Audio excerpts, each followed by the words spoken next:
Molina, ancien journaliste et auteur du livre notable Trublion et Filou. Donc avec ce titre-là, je suppose que vous êtes fait beaucoup d'amis.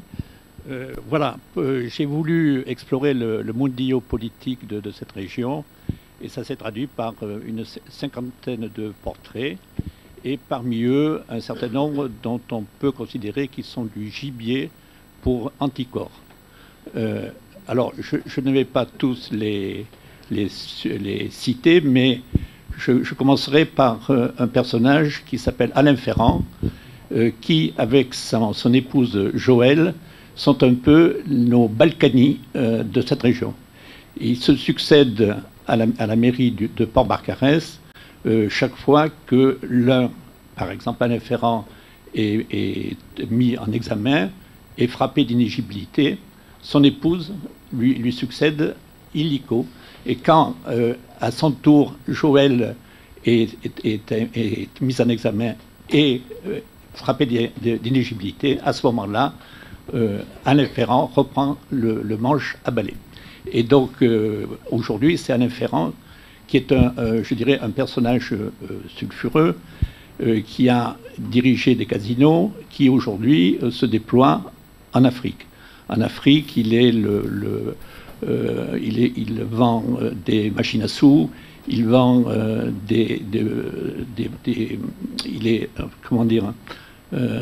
il dirige des jeux et il fait de l'hôtellerie de luxe.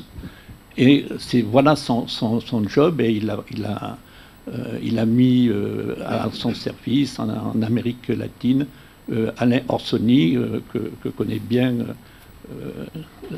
que ma consoeur connaît bien.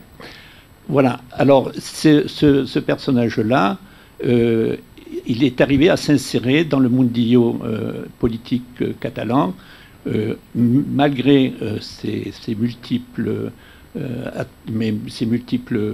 persécutions, est arrivé à s'insérer et à avoir une très bonne relation, tant avec Jean-Paul Alluy, ancien député-maire de Perpignan, qu'avec Christian Bourquin, qui était le président du conseil régional. Donc c'est quelqu'un qui, dans un autre contexte, serait isolé, et à Perpignan est arrivé à se faire vraiment bien intégré dans le système politique catalan. Alors voilà, c'est un premier personnage, Alain Ferrand. Un deuxième personnage, c'est Robert Navarro, qui a été le secrétaire de la Fédération socialiste de l'Hérault, et qui est aujourd'hui mis en examen pour abus de confiance. Quand il était le patron de la Fédération socialiste, Robert Navarro a beaucoup voyagé à Marrakech, à Ljubljana, et ces voyages étaient pris en charge par la Fédération socialiste, qui n'a pas apprécié, et du coup a porté plainte, et que ça s'est traduit par cette mise en examen. Le procès n'a toujours pas eu lieu. Et parmi disons que Robert Navarro prenait ses aises à la tête de la fédération, et au point que quand il a voulu se faire réélire sénateur, il a utilisé confortablement la voiture de fonction du conseil régional, le chauffeur du conseil régional, l'utilisant à un point tel que les salaires du chauffeur ont explosé en heures supplémentaires. Donc voilà un peu comment fonctionne aussi Robert Navarro, qui est aujourd'hui sénateur de l'Hérault. Un troisième personnage, ça peut être dans le Gard, Gilbert Baumet. Alors Gilbert Baumet, c'est quelqu'un aussi d'assez extraordinaire, qui a été président du Conseil général du Gard, qui a été ministre du Commerce de Mitterrand, qui a été sénateur, qui a été député, et qui aujourd'hui n'est plus que conseiller municipal d'opposition à Pont-Saint-Esprit. Pont-Saint-Esprit qu'il avait géré de manière absolument dispendieuse, qui avait accumulé des dettes, au point que la Chambre des comptes, les préfets successifs l'ont contraint finalement à renoncer et qui a été battu en 2010 et aujourd'hui n'est plus qu'un conseiller municipal d'opposition. Parmi les exploits de Gilbert Baumet, il allait volontiers de Nîmes à sa résidence secondaire près de Toulon avec l'hélicoptère des pompiers du Gard. Et on dit même qu'il payait sur les deniers du Conseil général du Gard des jardiniers qui passaient leur semaine dans sa résidence secondaire et revenaient, et ils étaient rémunérés par le Conseil général du Gard. Alors, je ne vais pas insister trop lourdement là-dessus, mais il y a heureusement des élus qui sauvent l'honneur. Et dans le livre, je consacre un chapitre à Christian Blanc. Christian Blanc, c'est un homme qui a été pendant trois mandats maire de la commune des Angles, de la station touristique des Angles, qui a fait un travail formidable dans cette station, qui a créé une régie publique qui a très très bien marché. Et au bout de trois mandats, il a dit clairement, ça suffit, maintenant je redeviens un simple citoyen. Ces élus, la population l'ont supplié de faire en sorte qu'il y ait un 4e mandat. Il a refusé.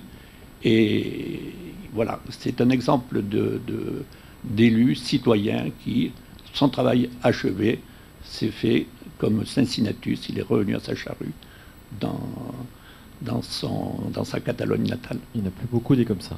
Alors, petite question par rapport au philo que vous décrivez. Est-ce que vous avez eu des procès en diffamation? Parce que je suppose que comme vous donnez les noms, ça ne fait pas forcément plaisir. Non, dans la présentation, je ne dis pas un tel est un filou, un tel est un notable, un tel, je ne veux plus, Trublion. Voilà. Mais la lecture des portraits désigne bien, je crois, les Trublions, les notables et les filous. Donc je ne redoute pas de procès parce que bon, j'ai bien vérifié l'ensemble des informations et je ne crois pas que je risque un procès. Ceci dit, on verra bien. On fait des signes. Dur à comprendre. Alors, déjà, c'est bien effectivement de signaler qu'il y a aussi des élus honnêtes, et ça, on voudrait insister, parce que souvent, on donne le sentiment, à force de déposer des plaintes, qu'on est contre les élus, contre la démocratie représentative. Pas du tout. Il y a des élus remarquables, souvent méconnus, parce qu'on parle que des élus qui posent problème. Les élus qui posent pas de problème, qui montrent l'exemple, on en parle beaucoup moins, alors qu'il faut savoir qu'il y a beaucoup d'élus en France qui ne sont pas du tout payés.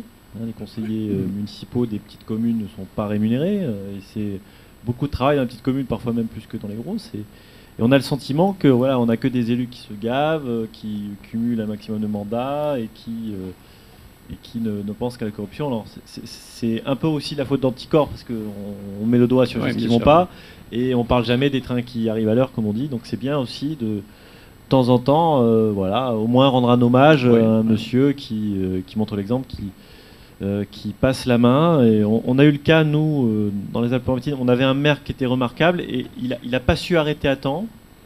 Il a mis, alors c'est vraiment dommage parce qu'il a été vraiment un maire vraiment mythique comme on en rêve, avec une gestion très précautionneuse d'argent public. C'était un peu comme votre modèle, mais il a pas voulu arrêter. Il arrive à un âge très avancé. Il a mis son fils sur sa liste et il s'est présenté en tête de liste aux élections, et un an après, son fils, qui était en fin de liste, que personne ne connaissait, qui un an avant n'était pas élu, un an après, son fils est devenu maire. Ouais, donc il a une très faible légitimité, donc il n'a pas su s'arrêter à temps. Parce que même quand on est bon, parfois, on peut commettre des erreurs sur la fin. Donc c'est bien de, comme vous dites, Cincinnatus, qui est un exemple dont on parle peu. Hein, donc c'est vrai qu'on n'est pas forcément élu à vie, et il faut savoir, à un moment donné, passer la main pour revenir les pieds sur terre. Merci beaucoup de ce témoignage. Je vais appeler